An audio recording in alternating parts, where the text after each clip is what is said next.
Okay. Ito nga rin sana yung matanong ko, parang you made 44 mixtapes ayun lang to sa Spotify. I think meron ka pang mixtape na iba na hindi pa nalabas sa Spotify or something. Yata. How did you manage to do it? As in, you're the most hardest rapper Mhm. na working rapper sa buong Pilipinas dahil ikaw lang ang nakapaglabas ng ganyan sa buong Pilipinas. Mhm.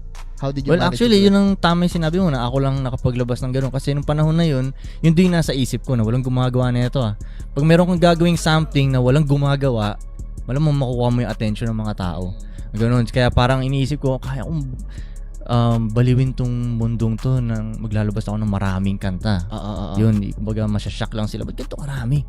Parang ganun. Kaya ginawa ko lang yun na ganun. Pansin ko kasi mabagal Plus dati kasi yung mga rappers, pag gagawa sila ng kaya 10 kanta, right? Siyempre sa isip nila pinaghirapan nila to. Matic, Ayaw nilang ibigay ng libre to. Ibebenta nila to. CD. Kasi pinaghirapan nila kasi mahirap din yun 10 kanta, 'di ba? So hindi sila papayag na libre nilang ibibigay to. So sa akin, mas nakakaanin yun. O kita mo to, ibibigay ko pa to sa inyo ng monthly. Okay. Ilalabas ko to monthly sa inyo na yan. Hindi ko sisingilin. Ang ganda na kasi sinabi mo kanina, maging mabait ka lang sa iba. Alam mo Yeah, yan, na parang yeah. ibigay mo yung music. Siyempre may Yeah. mga sobrang dami nakikinig sa'yo na nag-aabang ng new music. Yeah. Okay din. Kasi dati rin tol, meron mga napakinggan rappers na dami nilang nilalabas na kanta. Tapos meron talaga silang positive na impact sa buhay ko eh. Parang, kaya minsan feeling down ka. Okay. Hanapin mo yung rapper na nakaka-up ng spirits mo.